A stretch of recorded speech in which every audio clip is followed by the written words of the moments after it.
Hello everyone, स्वागत आप सभी का टॉपर्स प्राइम चैनल में। इस वीडियो में आज हम देखेंगे DSSB टीजीटी कंप्यूटर साइंस की एग्जाम स्ट्रेटेजी। क्योंकि हमारे पास सिर्फ 20 दिन रहते हैं टीजीटी कंप्यूटर साइंस के एग्जाम में, तो हम इन 20 दिन में कैसे तैयारी करें, किस चीजों पे हमें फोकस करना है, क्या चीजें हमें पढ़नी है, वो सारी चीजें जो है इस वीडियो में हम डिस्कस करेंगे। ओके, पेपर 1 भी देखेंगे, पेपर 2 भी देखेंगे। पेपर 1 में क्या कवर करना है, पेपर 2 में कहाँ से पढ़ना है, वो सब जो है इसमें आज आपको मिलने वाला है इस वीडियो में। ओके, चलिए शुरुआत हम पेपर 1 से करेंगे, लेकिन उससे पहले कुछ बच्चे जो टीजीटी कंप्यूटर साइंस के लिए मॉक टेस्ट बोल रहे थे कि मॉक टेस्ट जो है चाहिए टीजीटी कंप्यूटर साइंस के लिए, तो वो जो है मॉक टेस्ट परीक्षा ऐप से ले सकते हैं। ठीक है, परीक्षा पर मॉक टेस्ट जो है टीजीटी कंप्यूटर साइंस के लिए अवेलेबल है। इसके अलावा और 2 सब्जेक्ट हैं टीजीटी इंग्लिश के लिए भी हैं और सोशल साइंस के लिए भी हैं। तो कोई बच्चा अगर लेना चाहे तो ले सकता है, अदरवाइज टीजीटी कंप्यूटर साइंस के लिए तो है ही। ओके, इस मॉक टेस्ट को खरीदने के लिए आप हमारा टॉपर्स 50 कोड यूज कर सकते हैं, जिसपे आपको जो है 50% का ऑफ मिल जाएगा। और जिन बच्चों ने मॉक टेस्ट ले रखा है, अगर उन्हें मतलब क्वेश्चन का जो लेवल है वो थोड़ा कम लग रहा है, तो आगे जो आपको और जो है उनमें इंप्रूवमेंट मिल जाएगी। जो भी मॉक टेस्ट आगे आएंगे और जो सब्जेक्ट्स 1-2 रहते हैं उसमें जो ऐड नहीं किए गए हैं, वो सब भी जो आपको ऐड किया हुआ उसमें मिल जाएगा। ओके, तो चलिए अब बात करते हैं हम पेपर 1 की। शुरुआत करते हैं पेपर 1 से। चलिए देखिए, पेपर 1 में आपसे क्या क्या पूछा जाएगा टीजीटी कंप्यूटर साइंस में। रीजनिंग आएगी, उसके बाद जनरल अवेयरनेस आती है। सीक्वेंस भी यही रहने वाली है। जनरल अवेयरनेस के बाद मैथ पूछा जाता है, फिर इंग्लिश पूछी जाती है और उसके बाद हिंदी। एक और कुछ बच्चों का ये कि हम जो है कितना टाइम जो है पेपर 1 पे दे सकते हैं, या एक टाइम में कितने क्वेश्चंस जो है ओपन होंगे, पेपर 2 में कितने मिलेंगे, कि या पूरा पेपर एक साथ मिलेगा। तो देखिए, पेपर 1 हो पेपर 2 हो, हर एक में जो आपको 20-20 क्वेश्चंस जो है करने को दिए जाएंगे। उन 20 क्वेश्चंस में आप जितना टाइम लगाना चाहे लगा सकते हैं। अगर आपके पूरे 2 घंटे भी अगर एक ही उसमें अगर वो करना चाहते तो वो भी दे सकते, कोई प्रॉब्लम नहीं है। ठीक है, लेकिन एक बार में आपको सिर्फ 20 क्वेश्चंस ही अवेलेबल होंगे। उन 20 क्वेश्चंस को करने के बाद सबमिट करने के लिए भी आपसे वो 2 से 3 बार जो आपसे पूछता है कि आप श्योर हैं या नहीं सबमिट करने के लिए। ओके, तो अगर आप श्योर होते हैं तो आप उसको सबमिट करके, आपकी रीजनिंग हो गई है जितनी, उसको सबमिट कीजिए। नेक्स्ट पोर्शन जो होगा, नेक्स्ट जो पार्ट होगा वो तभी ओपन होगा जब आप फर्स्ट पार्ट को सबमिट कर लेंगे। ठीक है, यानी कि मान लीजिए रीजनिंग ओपन हुआ तो रीजनिंग के आपने 17 to 18 क्वेश्चन कर दिए हैं उसमें से। ठीक है, और जो 2 नहीं आती हैं उसको आप अगर नहीं कर रहे हैं तो क्या करना पड़ेगा आपको, सबसे पहले से सबमिट करना होगा कि आप इतने ही क्वेश्चन जो है सबमिट कर रहे हैं। ठीक है, उसके बाद जनरल अवेयरनेस जो होगी वो अपने आप ओपन होगी सबमिट करने के बाद। ठीक है, यही आपको पेपर 2 में करना है। तो मान लीजिए 100 क्वेश्चंस आपसे पूछे जा रहे हैं पेपर 2 में, तो यहाँ पे आपको क्या करना है, 20-20 के जो है 5 क्वेश्चंस मिलेंगे, 20-20 क्वेश्चंस के। ठीक है, उसमें भी आपको जब आप 20 क्वेश्चन कर लेंगे अटेम्प्ट, तभी जो आप नेक्स्ट क्वेश्चन पे जा सकते हैं। नेक्स्ट 20 क्वेश्चन आपके तभी ओपन होंगे। दूसरा क्वेश्चन कि जो लैंग्वेज होगी वो क्या होगी। तो लैंग्वेज जो है आपको पेपर शुरू होने से पहले ही आपसे पूछा जाएगा कि आप किस डिफॉल्ट लैंग्वेज आपसे पूछेंगे कि कौन सी लैंग्वेज आपको चूज करनी है, हिंदी या इंग्लिश।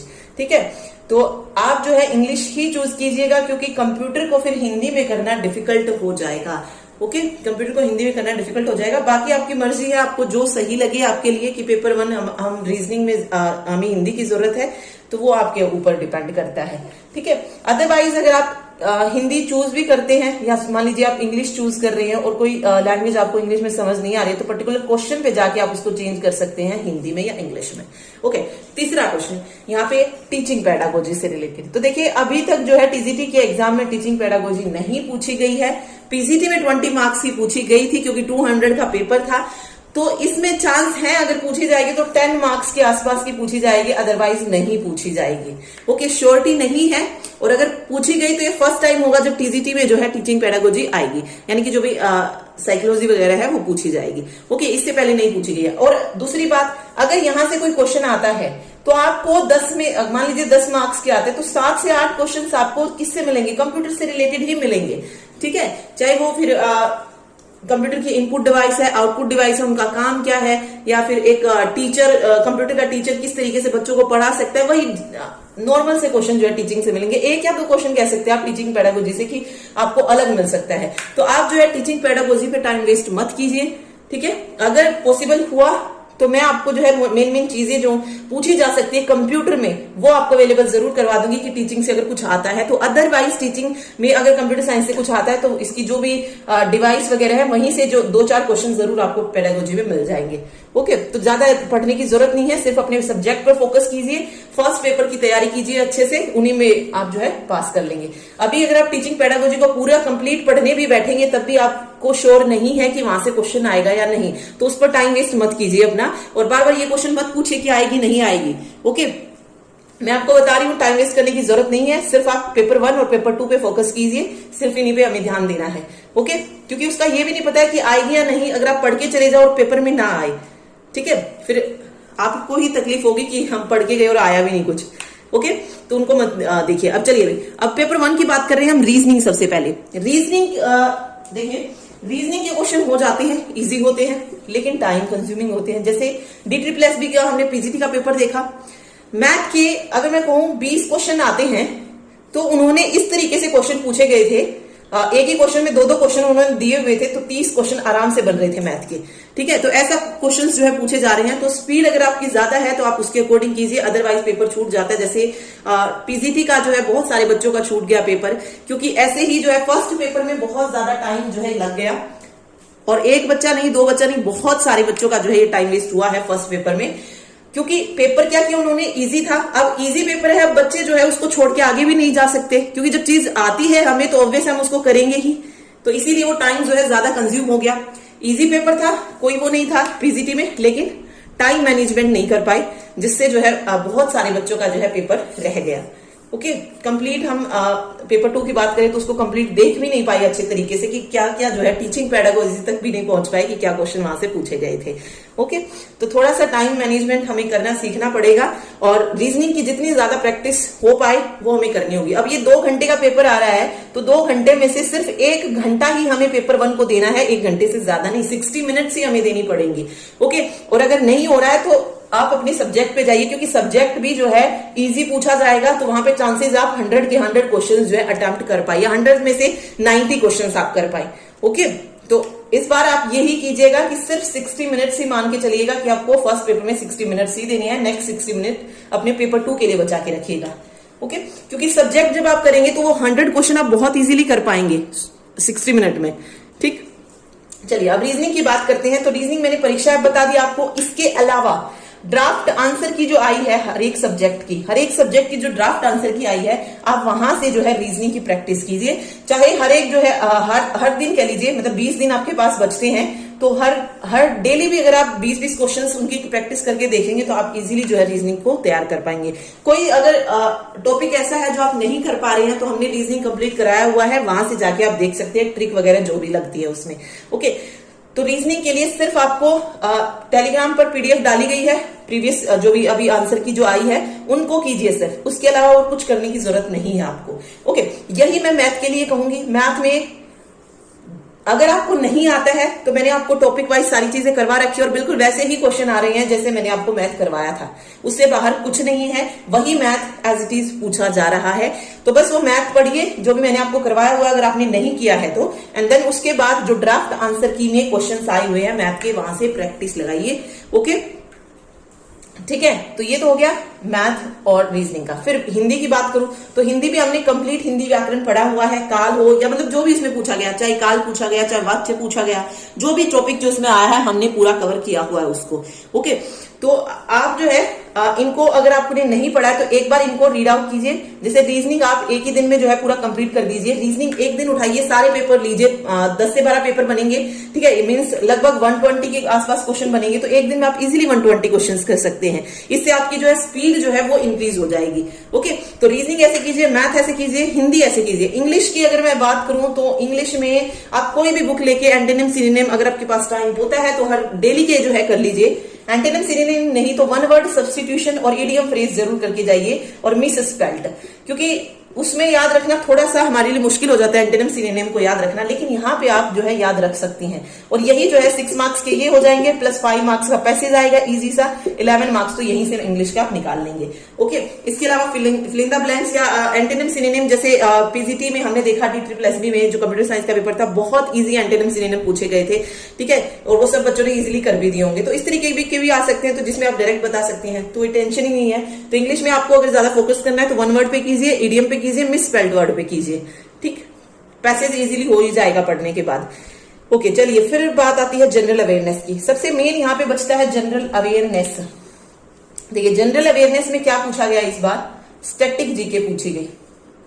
स्टैटिक जीके वही कि लेक कहां पर है, या सहायक नदी कौन सी है, नदियों से रिलेटेड हो गई, ठीक है, या फिर जैसे और भी नोबेल प्राइज वगैरह से क्वेश्चन आए, ठीक। तो स्टैटिक जीके पे फोकस कीजिए। कंप्लीट नहीं, 1-2 टॉपिक अगर हमारा रहता है स्टैटिक जीके का, वो हम कवर कर लेंगे, लेकिन कुछ टॉपिक जो हमारे हो गए हैं 15 से 20, वो जरूर जो है आप कवर कर लीजिएगा स्टैटिक जीके के साथ ही। जनरल अवेयरनेस में करंट अफेयर पूछा जा रहा है 5 से 6 क्वेश्चन, और ये 5 से 6 क्वेश्चन आप जनवरी से जुलाई तक पूरे कीजिए। जनवरी से अगस्त में है ना पेपर टीजीटी कंप्यूटर साइंस का, तो जनवरी से जून, ठीक है, क्योंकि अभी के जो पेपर है उसमें मई तक का जो है पूछा जा रहा है, तो ऑब्वियस है हमारे में जून तक आएगा, क्योंकि अभी पेपर जो है तैयार कर रहे होंगे, तो जून तक का जो करंट अफेयर होगा वो जरूर आएगा। तो जून को नहीं छोड़ना है, जून अभी हमने किया नहीं है, तो जून वाला जो करंट अफेयर है वो भी जल्दी आपको मिल जाएगा, और देन हम उसको पूरा कवर कर लेंगे, ठीक है। तो ये आपको पढ़ना है, और अगर आपके पास स्टैटिक जीके करंट अफेयर करने के बाद टाइम बचता है, तो एनसीईआरटी से भी क्वेश्चन पूछे गए हैं 6th क्लास से। जैसे अभी DSSB पीजीटी में जो ज्योग्राफी का क्वेश्चन था वो विसर्प से रिलेटेड कुछ था कि नदी जब जो घुमावदार मोड़ बनाती है उसे क्या कहते हैं। एक अभिलेख था कि अभिलेखों को किन पर लिखा जाता था, ठीक है। तो ऐसे छोटे छोटे क्वेश्चन भी जो है एनसीईआरटी से 1-2 देखने को मिले हैं हिस्ट्री के। और यहाँ पे और इम्पोर्टेंट और बता देती हूँ आपको 1-2 टॉपिक। संशोधन पढ़ के जाइएगा जो भी इम्पोर्टेंट है, क्योंकि 2 संशोधन तो DSSB पीजीटी में ही पूछे गए थे। इसके अलावा आर्टिकल, अनुच्छेद जो भी महत्वपूर्ण हो सारे पढ़ के जाइएगा। आर्टिकल हो गया, वंश पढ़ सकते हैं, एक वंश का क्वेश्चन आया था, वंश का भी क्वेश्चन था 1206 से 1210 तक जो है किसका शासन था, ठीक है। वंश सारे पढ़ के जाइएगा, किसका शासन ज्यादा रहा या सीक्वेंस क्या है, किसके बाद किसका शासन आया, तो वंश आपको बहुत अच्छे तरीके से पढ़ना है। युद्ध से रिलेटेड क्वेश्चन पूछेंगे, तो युद्ध हमने स्टैटिक जीके में किया हुआ है, वहां से आप कर सकते हैं। तो ये जो इंपोर्टेंट टॉपिक है ये आपको कवर करके जाने हैं, और मेन फोकस आप रखना करंट अफेयर पर। करंट अफेयर आपको छोड़ने ही नहीं है। जनवरी से जून मैंने आपको बता दिया है, रट लेने हैं जितने भी आ रहे हैं, ओके, चाहे वो स्पोर्ट्स से रिलेटेड हो, चाहे बुक से रिलेटेड हो, सब कुछ आपको याद कर लेना है जनवरी से लेकर जून तक, ठीक है। करंट अफेयर पर ज्यादा फोकस कीजिएगा, क्योंकि 5 से 6 क्वेश्चन आपको वहां से मिलने वाले हैं। फिर मेन टॉपिक संशोधन से लेकर लीजिएगा, क्योंकि एक क्वेश्चन संशोधन से आएगा, फिर आर्टिकल से भी आएगा, ओके। तो इस तरीके से आप पढ़ सकते हैं इन चीजों को। चलिए, ये हो गया पेपर 1 हमारा। अब बात करते हैं पेपर 2 की, कि पेपर 2 में हम क्या पढ़ें। देखिए पेपर 2 के लिए हमने टीजीटी का बहुत सारा सिलेबस किया हुआ, हमने एडवांस तक किया था कि क्योंकि पीजीटी में आने के चांसेस थे, लेकिन अभी अगर पीजीटी का पेपर देखने के बाद यही लग रहा है कि टीजीटी का पेपर जो है उससे भी इजी पूछा जाएगा। तो हमें वापस से कहां पे पहुंच जाना है, बेसिक पे पहुंच जाना है, ठीक है। तो बेसिक आपका जो आपका बेस है वो बहुत स्ट्रॉन्ग आपको बनाना पड़ेगा टीजीटी कंप्यूटर साइंस के लिए, ठीक है, क्योंकि टीजीटी का जो पेपर है वो बहुत ईजी आने के चांसेस हैं, ठीक। तो इसमें आप क्या क्या पढ़ सकते हैं। सबसे पहले कंप्यूटर फंडामेंटल पे आ जाइए। कंप्यूटर फंडामेंटल, अब कंप्यूटर फंडामेंटल से क्या पूछा जा सकता है, जनरेशन पूछी जा सकती है, किस जनरेशन की क्या फीचर है, क्या कैरेक्टरिस्टिक्स हैं, कौन सी लैंग्वेज किस जनरेशन में आई, ठीक है, 4th जनरेशन का टाइम पीरियड क्या है, ये सारी छोटी छोटी चीजें आपको कवर करनी पड़ेंगी, ठीक है। फिर हार्डवेयर क्या है, सॉफ्टवेयर क्या है, ठीक, यूटिलिटी क्या है, कंपाइलर का काम क्या है, असेंबलर का काम क्या है। जैसे असेंबलर का क्वेश्चन इसमें पूछा भी गया था, शायद पीजीटी में असेंबलर वाला क्वेश्चन आया भी था, निमोनिक्स को जो हम कन्वर्ट करते हैं मशीन इंस्ट्रक्शन में असेंबलर के द्वारा, ओके। इंटरप्रेटर का काम क्या है, तो बिल्कुल बेसिक चीजों पे आपको आ जाना है। फिर मेमोरी कौन कौन सी होती है, स्टोरेज डिवाइस कौन कौन सी हैं, प्राइमरी मेमोरी, SRAM, DRAM, ये सारी चीजें आपको बेसिक में कवर करनी है। तो एक कंप्यूटर फंडामेंटल आपका पूरा इस तरीके से बन जाएगा। सीपीयू में कंट्रोल यूनिट का काम क्या है, ALU का काम क्या है, वो चीजें जो आपको पढ़नी है। तो ये फर्स्ट जो हमारा टॉपिक है वो है कंप्यूटर फंडामेंटल, जिसमें ये आपको सारी चीजें कवर करनी पड़ेंगी, ओके। फिर एक और बनता है यहाँ से, फर्स्ट जनरेशन का कंप्यूटर कौन से हैं, सेकंड जनरेशन के कंप्यूटर कौन कौन से हैं, थर्ड जनरेशन के कौन कौन से हैं, कोई भी एग्जांपल देंगे आपको, या फिर यूनिवैक की फुल फॉर्म क्या है, ईडीसेक की फुल फॉर्म क्या है। इस तरीके के क्वेश्चन जो है आने के ज्यादा चांसेस है टीजीटी कंप्यूटर साइंस में। ओके, तो शुरुआत आप कीजिए कंप्यूटर फंडामेंटल से, बिल्कुल वहां से बेसिक से पढ़ना शुरू कीजिए। और यहां से भी सबसे पहले आप पढ़िए एबाकस जो था, ये किसने इन्वेंट किया, या फिर फर्स्ट इलेक्ट्रॉनिक जो कैलकुलेटिंग डिवाइस आई वो किसने की, ठीक है। फादर ऑफ कंप्यूटर किसे कहा जाता है, चार्ल्स बेबेज ने किस चीज को इन्वेंट किया, हर्मन होलरिथ ने किसको किया, पंच कार्ड कौन लेके आया। ये सारी चीजें आपको कंप्यूटर साइंस में अभी टीजीटी पे अगर आप पढ़ रहे हैं तो इन चीजों पे आपको फोकस करना पड़ेगा, क्योंकि हाई लेवल हम कर चुके हैं, हमने करके देख लिया, नहीं पूछा गया वहां से। देखिए हमने जो बेसिक पढ़ा था साथ साथ वो तो आए ही है साथ में, ठीक है, लेकिन अब आपको बेसिक पे ज्यादा ध्यान देना है क्योंकि पेपर वहीं से आएगा इस बार, ठीक है। चलिए, एक जो हमने टॉपिक पढ़ लिया है वो है कंप्यूटर फंडामेंटल। दूसरा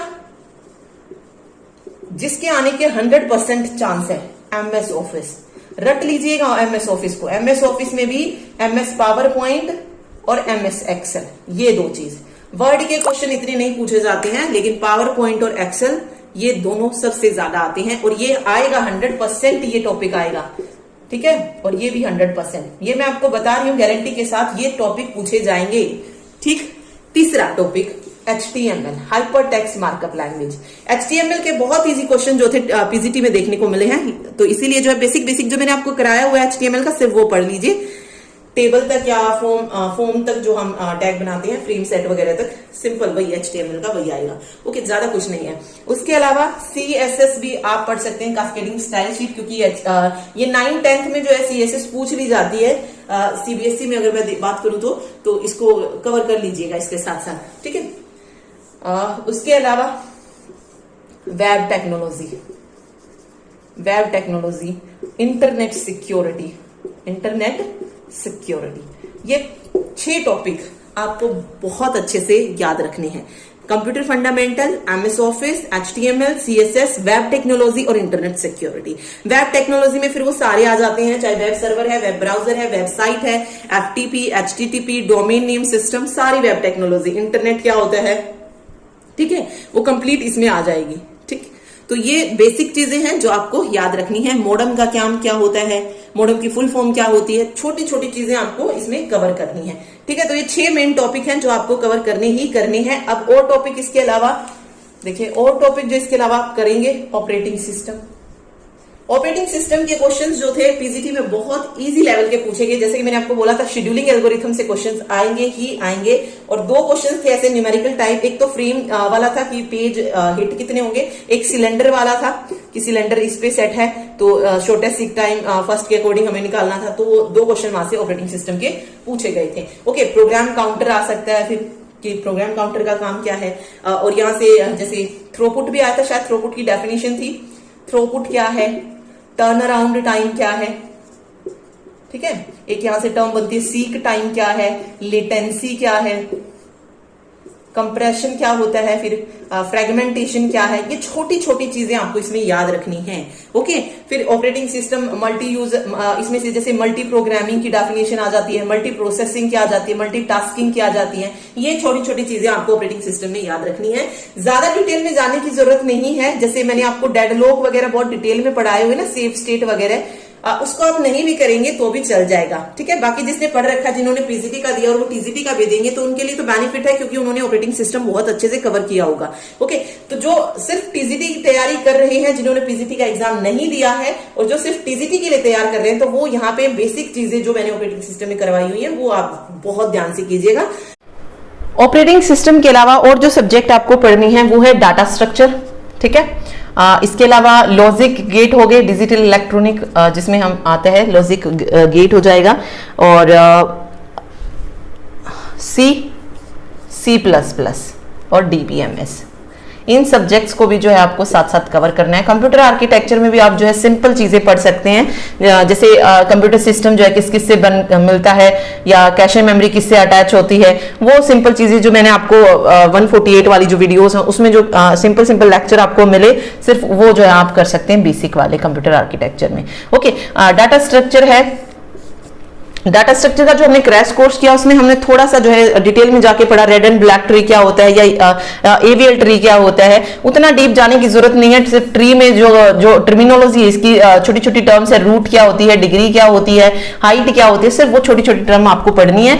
तो आप जो है ना डाटा स्ट्रक्चर के लिए जो हमने एनसीईआरटी कंप्यूटर किया हुआ है वो देख सकते हैं। एनसीईआरटी कंप्यूटर में जो है हमने बिल्कुल बेसिक लेवल की चीजें की हुई हैं, चाहे वो डाटा स्ट्रक्चर हो, चाहे वो लॉजिक गेट हो, सी हो, C++ हो, DBMS हो, ठीक है, सारी चीजें हमने बिल्कुल जो बेसिक लेवल हमारा आने के चांसेस हैं टीजीटी कंप्यूटर साइंस में वो हमने उसमें कवर किया हुआ है। तो आप वहां से जो है देख सकते हैं कि हमें क्या क्या पढ़ना है, वो आपको कंप्लीट करना है। जो हमने एनसीईआरटी में पढ़ा है वो आपको जरूर कंप्लीट करना है टीजीटी कंप्यूटर साइंस के लिए। ओके, एक पाइथन पूछी गई जैसे पीजीटी में, तो वो भी मैंने आपको एनसीईआरटी कंप्यूटर में जो है करवाई हुई है, और मतलब जिन्होंने भी नोट्स लिए हैं उसको पाइथन के नोट्स भी दिए गए थे साथ साथ कि आप जो है जो शुरुआत करें तो एनसीईआरटी कंप्यूटर से ही कीजिएगा।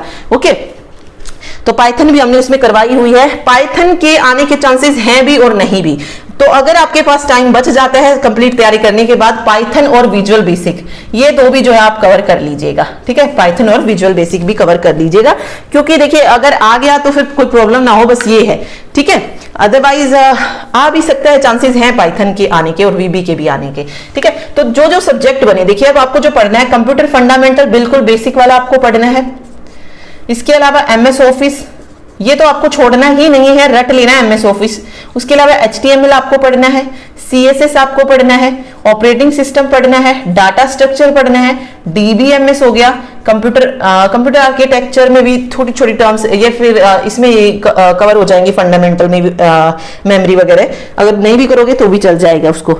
ठीक है, बट यहां से आप वेब पढ़ सकते हो, इंटरनेट सिक्योरिटी पढ़ सकते हो, और नेटवर्क भी सिंपल पढ़ लेना। नेटवर्क में भी मैं कहूंगी आपको ज्यादा डीप जाने की जरूरत नहीं है, जैसे मैंने आपको करवाया हुआ है ना लेयर वाइज कि इस लेयर में इसका ये काम होता है। तो नेटवर्क भी जो है आप एक बार कंप्यूटर एनसीईआरटी कंप्यूटर की प्लेलिस्ट देखना, क्योंकि पेपर एनसीईआरटी कंप्यूटर में से ही पूछा जाएगा, तो वहां पे नेटवर्क देखना, जितना नेटवर्क वहां पे आपको करवाया हुआ है उतना सफिशिएंट है। ओके, सिर्फ उसमें जो है आई थिंक लेयर नहीं करवाई हुई है, तो वो लेयर आप पढ़ सकते हैं कि किस लेयर पे किसका क्या काम है। उससे अलावा कुछ भी जो है एक्स्ट्रा इसमें पढ़ने की जरूरत नहीं है, यही सब जो है पूछा जाएगा। ओके, तो कंप्लीट टीजीटी अगर आप देखना चाहते हैं तो एनसीईआरटी कंप्यूटर भी पहले शुरुआत आप जो है अगर तैयारी करनी शुरू कर रहे हैं तो एनसीईआरटी कंप्यूटर को उठाइएगा सबसे पहले और उसको कंप्लीट कीजिए एनसीईआरटी कंप्यूटर को। उसमें जो है साथ साथ हर एक टॉपिक के साथ मैंने आपको एमसीक्यू भी करवाया है, एमसीक्यू भी जो है साथ साथ हो जाएंगे अगर जो भी इंपॉर्टेंट होंगे उसमें। ठीक है, तो ये हो गया पूरा जो आपको पढ़ना है।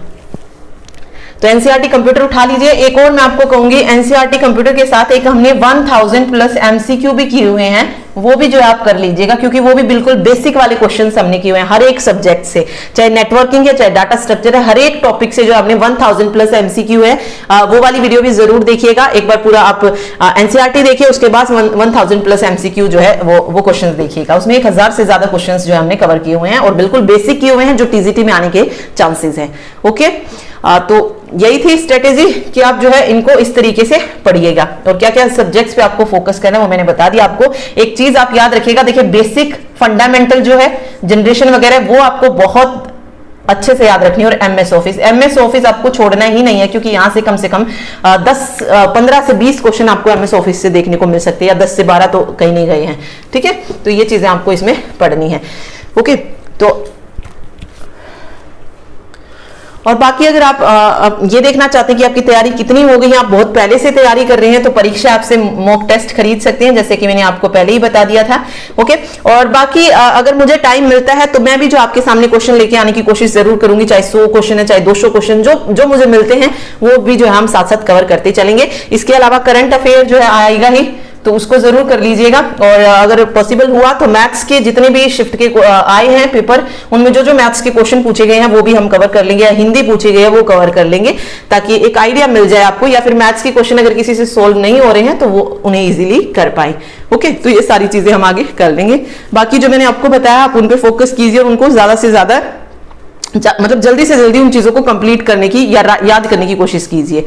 ओके, ठीक है, थैंक यू सो मच।